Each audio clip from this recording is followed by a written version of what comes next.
welcome back to A Good Things Marriage Chats. I'm Tiara. I'm Adrian, and welcome back to Marriage Chats. Welcome back, y'all. Yes. We appreciate you guys for being here with us today. As you see, we have a beautiful, beautiful guest today. But before we introduce her again for the second time, because she's been here before and we love her, you all know her, don't forget to hit all of the buttons to keep up with whatever we have going on with A Good Thing, marriage chats, workshops, Dr. Mama T, all of the things, okay? So we're gonna jump right on into the meat and potatoes.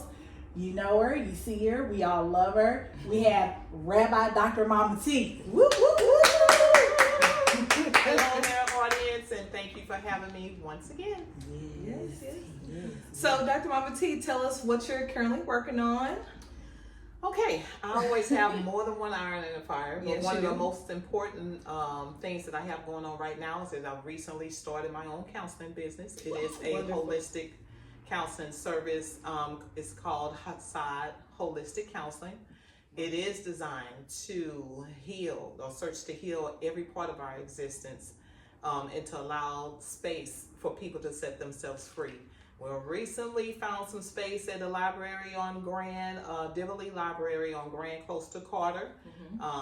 We will be on a schedule in the spring. So we're going to have a life coaching class, offer different subject matters as it relates to people, the issues of life, help offer some guidance, enhance that intelligence, help people find who they are so our people can thrive. That is the goal of it. I am really excited about it. So watch the calendar, I'm coming. Yes. And we'll make sure to have everything listed down below so you guys can get in touch with Dr. Mama T, because what a blessing. Yes. What a teacher, what just everything. Yeah. Dr. Mama T is everything.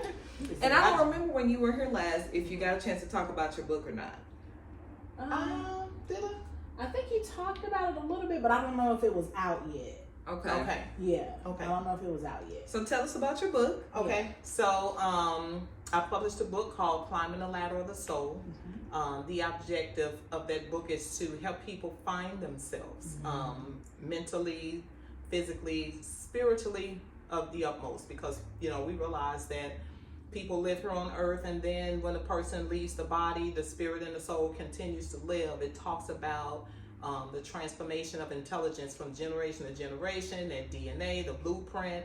Kind of get in contact, get in touch with ourselves, and understand that we are so much more than we realize, that we have power over ourselves. We have the power that God gives us. So the goal is to help us understand we are a soul. What does that look like? And how do we get that soul to climb the ladder to become more clearer, live a more purified life, to embrace and to love ourselves? It's just a whole beautiful journey. Yeah.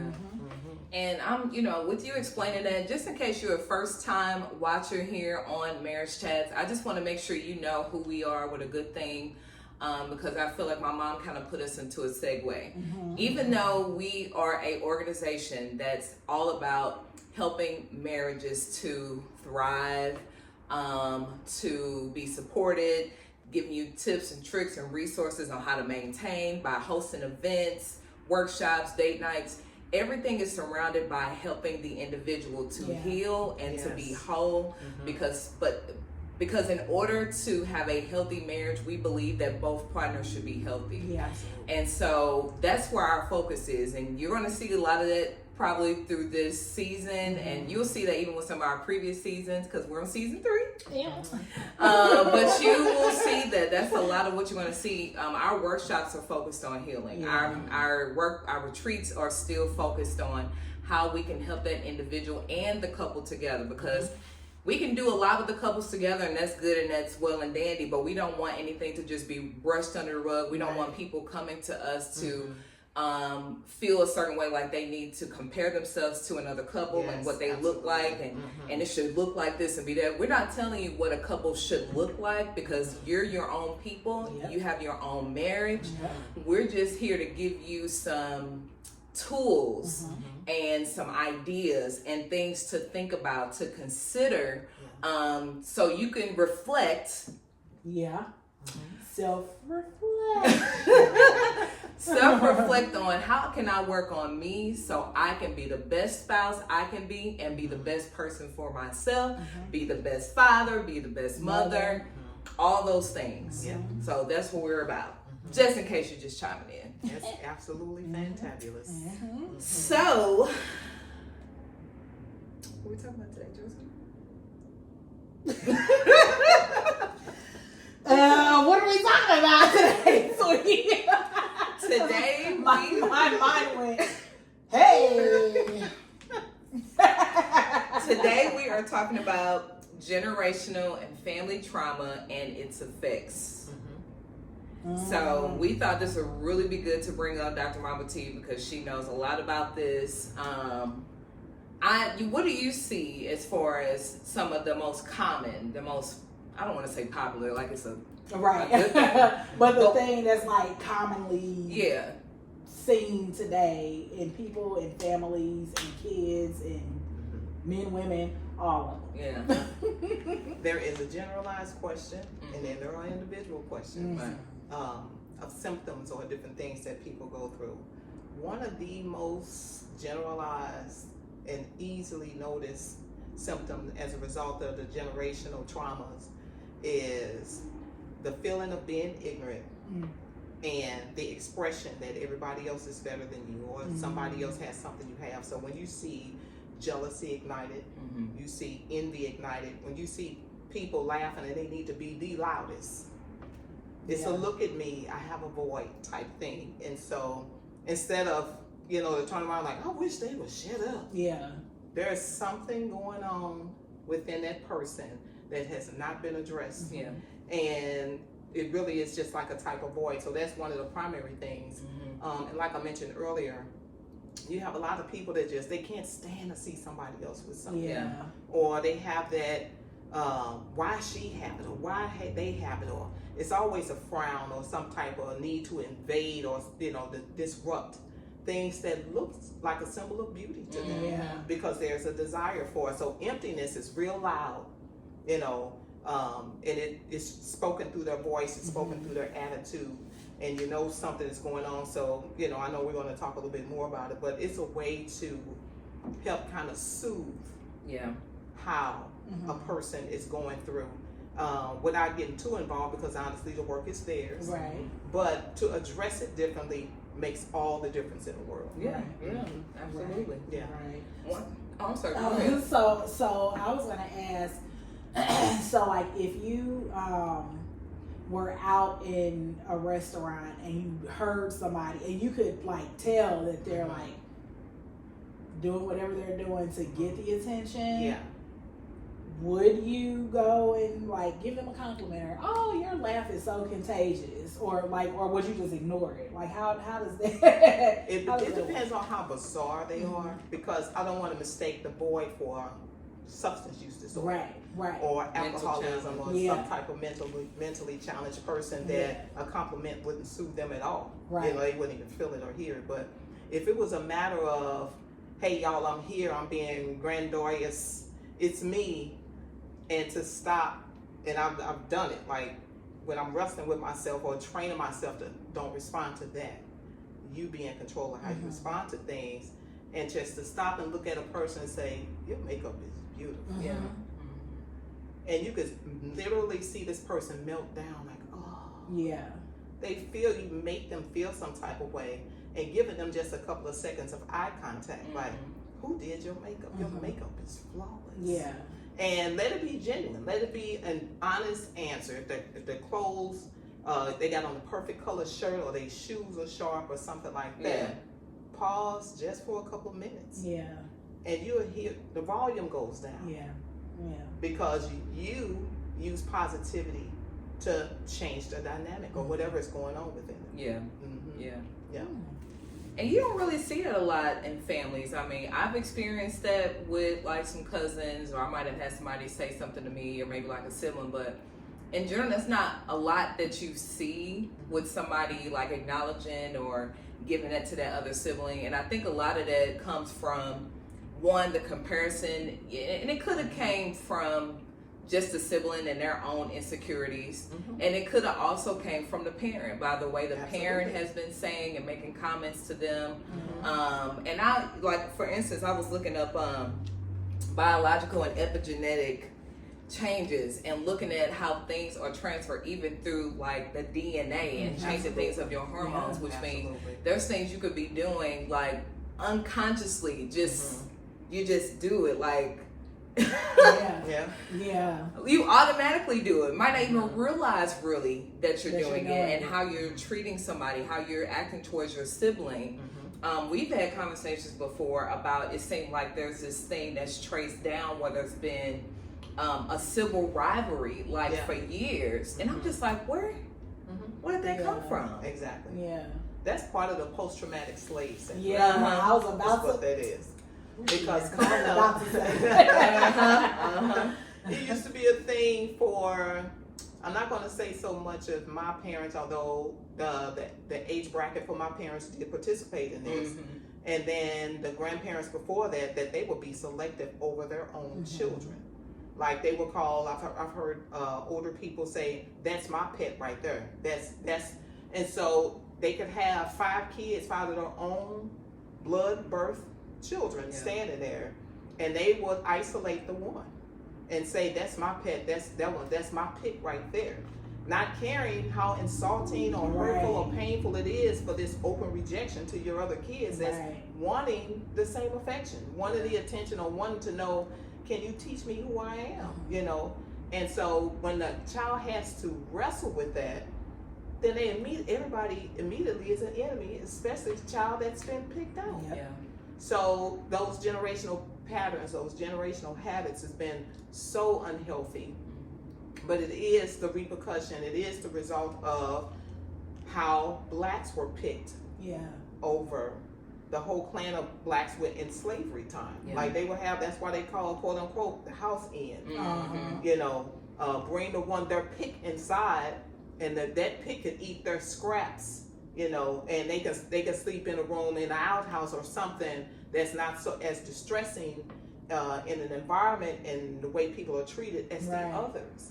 And so those habits were embraced, but like you said, things start in the womb as well.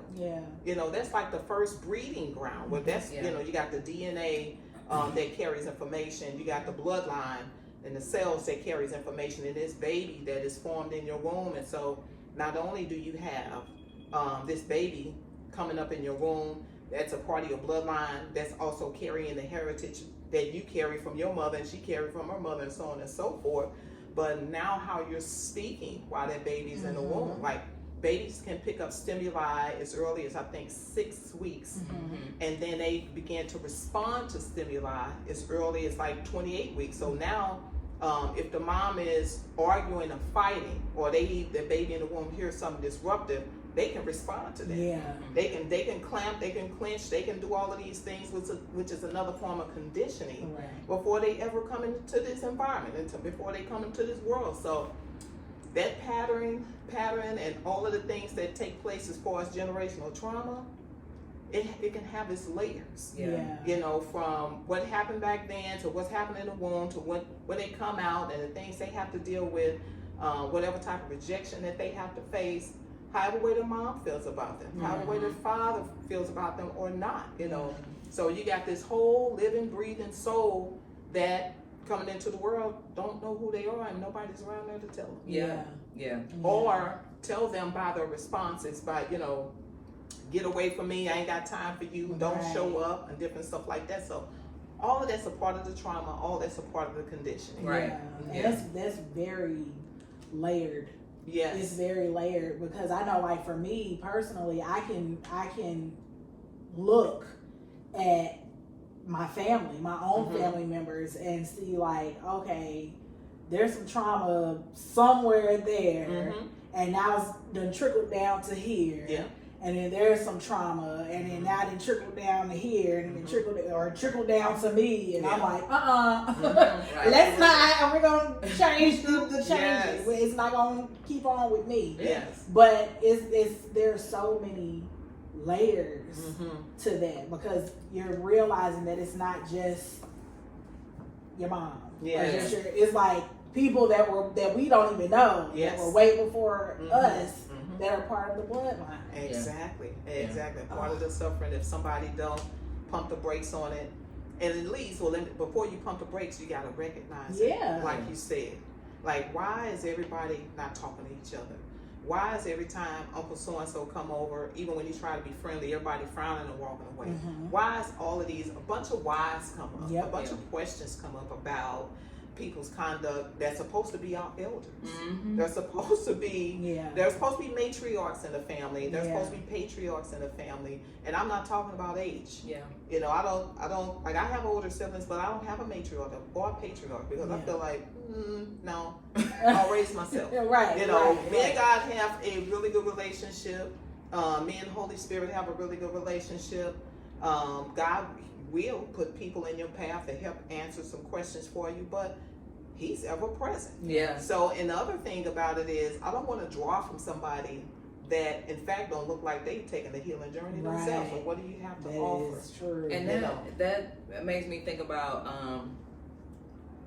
the way that we sometimes learn how to cope with things that we watch. Mm-hmm. That Yeah. our children, because as we know, our children are sponges. They Yes. watch everything we do, Mm-hmm. even when we don't realize they watching. Yeah. So if we sitting up stuff in our face, emotionally eating, they watching They it too. watching it. You know, they watch the way we get upset, we angry, we stumping out the room, we Yeah. slam the door, we leave, we, you know, whatever that Yeah. coping looks like. Yes. They're watching that too. And so that's another thing that's been, you know, if you wonder why are they doing, how did they get, Mm-hmm. but not really being self-aware. Right. Like, well, they watched that from someone. Mhm. They watched somebody do something. And I'm not saying, you know, I do know, like, every person, every soul, there's going to be certain things about themselves that's going to make them different. Mm-hmm. But a coping thing is something you learn Yeah. because you got to watch it. Yeah. You got to watch it. Yeah. And I know it is possible they could also watch some other snot-nosed kid. Yeah. Or, you know. Yeah. Yeah. Cheers. Yes, the other kids having a temper tantrum, kicking on the floor, and then the mama say here, then Yeah. they like, oh, Right. Yeah. they tried it. Yeah. Right. Yeah. Right. Yeah. But I'm curious what you guys think. One thing that I can say that I think has improved some is the once carried over like theme of what happens in this house stays in this house, Oh yeah. and us not giving our children the freedom to an extent Mhm. Yeah. to express themselves Yeah. and talk to them and make sure they understand the why. This is what I'm saying. Here's the reason why you're in trouble. Mhm. Here's why I don't want you to do it or whatever, instead of just shutting them because I said so. Right. Right. Type of thing, which Right. I'm pretty sure is morally in the black community, you know, Mhm. that's been like an issue. Yeah. But have you guys noticed any other things that you feel like has gotten better? I think because we are in an era of therapy. Mm-hmm. Like now we got men's groups where men is receiving therapy. We got books out that talk about self-care. That was a stigma when I was coming up. Yeah. When I was a teenager, it's like, you're soft, you know, you're not supposed to cry, you know, you're You're a a punk, simp. you're this, Right. you're that. Mhm. You was all insulted for hurting, Yeah. which is not humanly realistic. You know, we have emotions, we got our mind, our thoughts, we have so many things to deal with. So to tell a person not to cry really builds up the Yeah. anger. It builds up to something Yeah. Mhm. because they're not definitely able to does. free themselves. Like, and I had siblings. I have siblings that have went through hardships, and they also compared their crying and their grieving to faith. And I'm like, Mm. God never said don't cry. Right. Right. You know, and crying don't mean, you know, that you lack belief in God. Right. Crying means you hurt. Right. You Crying feel. He means gave you those sadness. emotions. Yeah. That's right. Exactly. Crying can mean multiple things. Wash your soul. Right. It's okay. God don't wear flesh. You Right. know, you can't hurt his feelings. Mhm. Right. But he do want you to be transparent with him. If you hurt, male or female, say, God, I'm hurting. Yeah. Yeah. You know, and so this era is offering with men way more opportunities, and way more men are stepping up and seeing that other men have, you know, there are some commonalities in a relationship and in a conversation Yeah. that helps to assist the freedom, Mm-hmm. which brings the healthy family dynamic, makes it stronger because now this man is in touch with himself Yeah.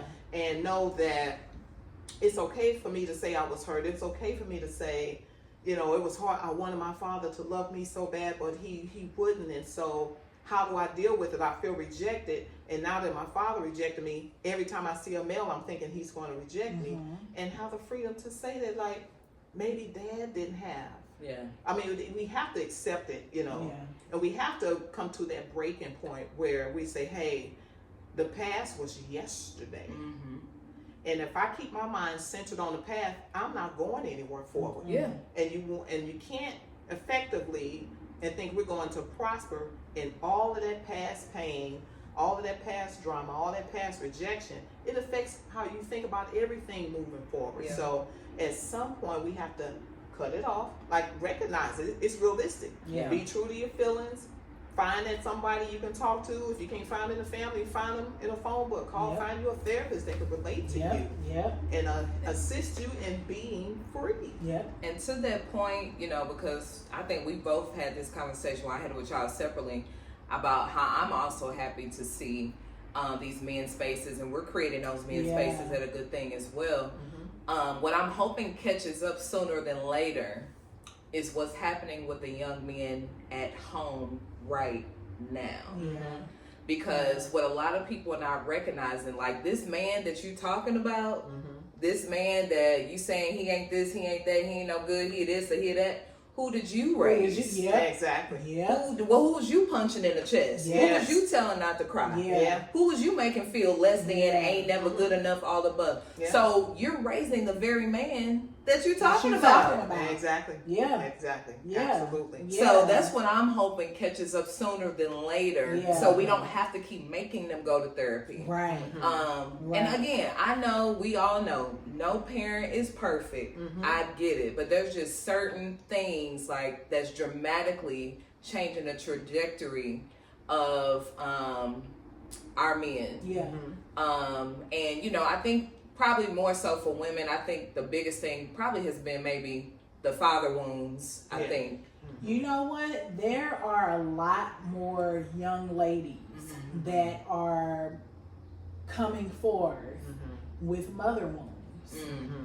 Because there are situations where the mother is jealous of their daughter. Because the daughter is living this type of life where they are able to express themselves more versus, you know, when their mom was younger, their mother was telling them, shut up before I give you something to cry for. So there are a lot of young ladies. Like I came across a video today of this young girl that was like, you know, people ask, why am I going so far away to college? And it was a video of her, like, she's, you know, recording herself and she's in the car and her mom is like berating her. You're an effing liar. I don't understand why you would disrespect me like this. Just putting her, and the girl's like, I didn't even say anything. So just like we have those men, these young men that are in the house with these same mothers, is there young ladies in the house with these same people as well. And they're really trying to work through it. They're really trying to work through it. And like, you know, you both have said, we're in a time of getting therapy. So because we are in a time of therapy and self-reflecting, because we're in that time, a lot of these young ladies and young men too are looking at the situations that they're in and they're just like, dang, I know this is going to cause some kind of trauma. So let me start working on fixing it now. Let me start working on not letting it affect me as much as I possibly can. So I commend the young kids that are doing that too. Because they're coming from these homes that aren't pouring into them, they're beating them down. They're beating them down. They're just doing what they learned. The parents are doing what they learned from their parents. And they're pounding it up on these young men and women. Absolutely.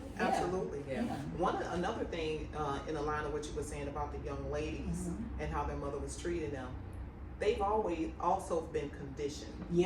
Like, if you don't agree with what I'm saying, then you are an XYZ. There has been mothers that encourage women to go out and have sex for money, or have sex for favor, or wear that just right skirt, or that wear just right shirt, or something. Marry that man. He got money. Marry, he got money. Yeah. Then teach them about themselves. Right. Like, Yeah. you deserve self-respect. Mm-hmm. You know, if you're going to do it, make sure that you're ready for this. Yeah. You know, line her up so she can think and consider herself in situations before she hop off and find herself somewhere and she say, how did I get here? Yeah. And We were just cannot do talking about nothing that. but recall what your mother said, pushing you into the relationships Right. without thinking about you. Right. Because people love status. Yeah. They love to say, my daughter married this doctor. My daughter married this blah, blah, blah. Yep. And she's miserable. Yep. You know, trying to force their dreams on them instead of saying, giving them some core values. Yeah. That's one of the biggest igniters of the jealousy thing. Like, Yeah. people feel so empty on the inside, Yeah. not taught anything, no instructions or whatever. So if people would pause for a minute, even before they could get to the point of verbally saying this, and just admit to themselves, something is wrong here. Yeah. Yep. Something is not right. Like, how can, and I've heard young ladies say this, why is my mother encouraging me to do this? Because they within themselves didn't feel right about doing Right. it. So now she's pressuring, an authority is pressuring her to get engaged in something Yep. that she don't feel right. And she don't feel right. So now not only is the mother disrespecting her, she's talking her into disrespecting herself. Yep. And so after the activity, one of the first things she's going to say is, why did I do that? Mm-hmm. And she's got to live with how she feels. She's going to recall these thoughts. She got her emotions all over the place. All of this thrown into confusion, thrown into places of pride, want to look like they're prestigious, just all in the face of how everybody else is going to look.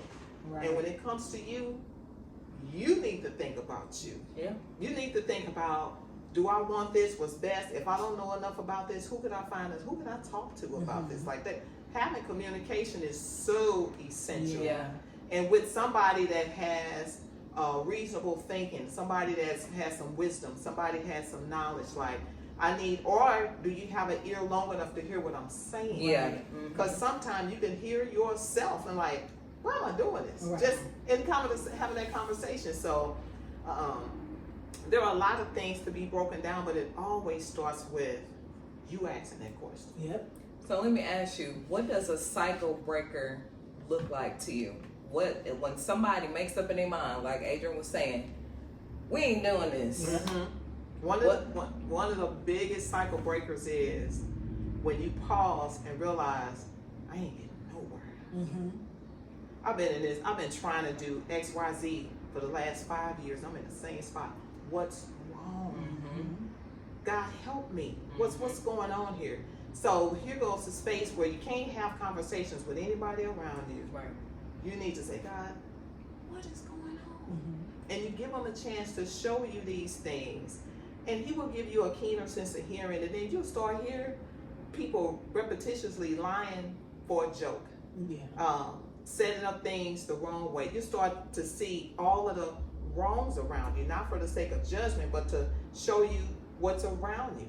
Yeah. And then God needs your will to change. Mm-hmm. Because will is something that's always free. So when you realize and you say, I don't want this no more. Yeah. When the mind is changed and when your will is changed with it. Yeah.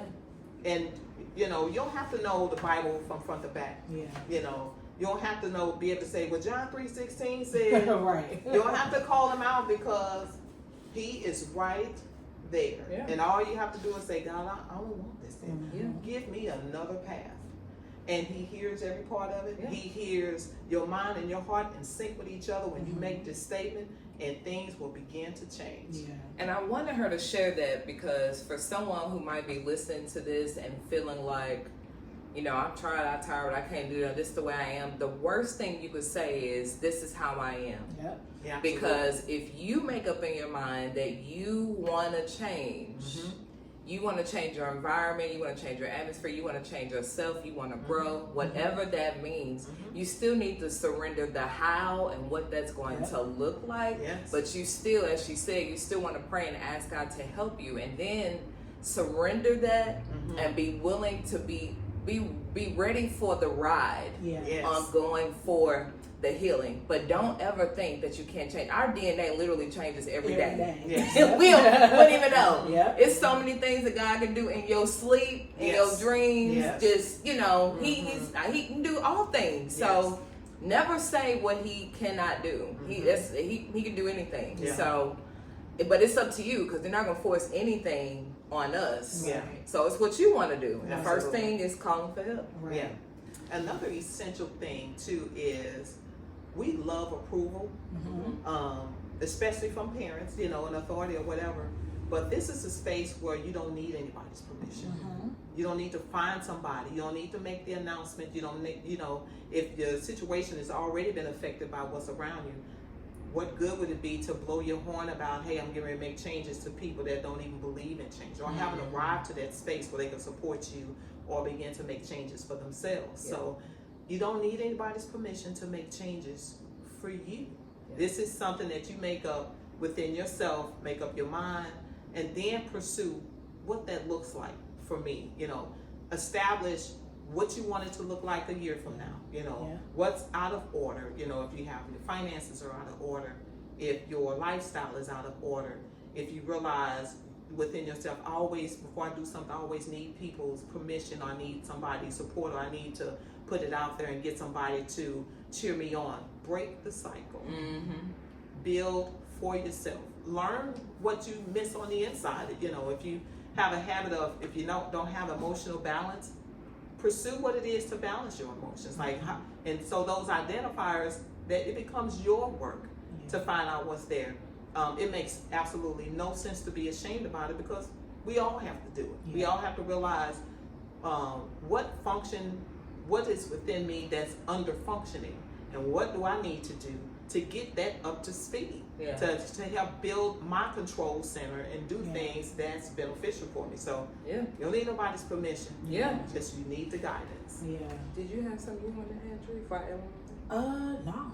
Okay. The other thing I want to add too is speaking to maybe a spouse who might be maybe not the most encouraged to take on a challenge like this, because they're worried about what their spouse might say to the growth or to the changes, or because they recognize that maybe they see a bunch of crap in their spouse's family, and they're just like, this is all too much. I got my own, they got their own, so I just ain't gonna say nothing or whatever. Don't count your spouse out not to tell them. It's not fair. It's probably things they see anyway. So you definitely want to have conversations and talk to them about it. That does not mean that on this journey of healing and growth, you won't still have times that you'll feel by yourself. You still might have those times. But and it's because it is a personal journey. It's a personal walk. But still talk to them about it. Let them know where you're at, how you feel. Be vulnerable, be open, because it's better to communicate where you're at, so they can at least begin to try to understand what you're going through and what you're trying to process. You know, so and it might in the end encourage them to start looking within themselves. Because I mean, to me, if my husband is like, oh, I'm about to go do better for myself, me personally is not gonna be like, oh, okay, well, let me just stay right here. No, you moving over, let's move together. You ain't gonna leave me. Absolutely. And be able to paint, what does it look like? You know, it's okay to ask your spouse, what does that look like for you, or do you know what that looks like? And how could I support you in getting there, arriving to that space, and then let it be about them, and vice versa. You know, because when you get married, you know, it's the give and take thing. You know, we do better supporting and serving one another. You give, they give, and everybody's happy. But then there are some deeper spaces. You know, those places that need to be healed, corrected. The wonder whys, and then it doesn't end after you say I do. They come up even more. Oh, we talked about that in the last episode. So you have to wonder sometimes, where did that come from? Did we say that same thing? I was about to say, like, I see how, like, all of the episodes are like about to start weaving. I'm telling y'all too, they're about to start weaving together, because I think all of us are on this journey of just like moving to the next level. Yeah. So we're doing a lot of like self-reflection, Yes. some analyzing of, you know, who we are, Yeah. some like bad habits that we may have. Mhm. We're looking inward Yes, absolutely. because we're trying to move upward. Yes. You know? And build on So internal yeah, things. yeah. So because of that, I just feel like this whole season 3 Mhm. is just we healing and elevating. Yes, absolutely. We are And healing self-reflecting. and elevating Yes. and self-reflecting. Yeah. If you really want to talk about ministry, that's really what you're talking about. Yeah. Like when you talk about relationship with God and how the way people serve their God, if you really want to witness with your life. Yeah. Because your words and your life could be completely two different things. Yeah. And people like, I don't know if I want to go with that. Yeah. But if you believe in love and your response is in love and you don't mind saying you love and doing, working all those love things and that love language, you make other people curious. Yeah. If you're genuine on the inside and you help, you don't mind bending down and helping them pick this up or whatever and get up and keep going, you pique people's interest like, Right. Yeah. okay, God looks real to them. They look like they got something, Right. something going on. Maybe, just maybe, Right. I can ask them for Yeah. something. That's Yeah. the witness. Yeah. Yes. That's when your life starts to talk. Yeah. That's the witness right there. Yeah. Mhm. That's a good way to close. Yeah. Thank you for that. Yeah. Yeah. Do y'all want to be a witness? Because I do. Right. If something touched your spirit today, something resonated with you that you definitely have experienced yourself, that you understand or or maybe even need to talk to somebody and you're looking for resources, drop a comment. You can always check out our page. Our website is www.agoodthing.one. So we do have resources on there, and we are adding Dr. Mama T on there with her Yes. new holistic services as well. So Yes. you will be able to find her on there, and we'll drop her information down below. Yes. Yes. Mhm. Yes. And like Dr. Mama T said earlier, if you need the help and you want the help, it is there for you. Yes. You just gotta want it and accept it, and don't be scared or think that somebody's gonna judge you. Yes. This is to help you. Right. Yes. You wanting to help yourself. Mhm. So y'all get out there and do the work that you need to do. Absolutely. So we're gonna go ahead and end it right here. We love y'all. Don't forget to do all of the button pushes. We're gonna have information for Dr. Mama T if you guys want to reach out to her. And like we always say, a good thing is not hard to find. But it takes work to keep it. Don't you forget who told you. All right, y'all. Till next week. Bye. Bye, y'all.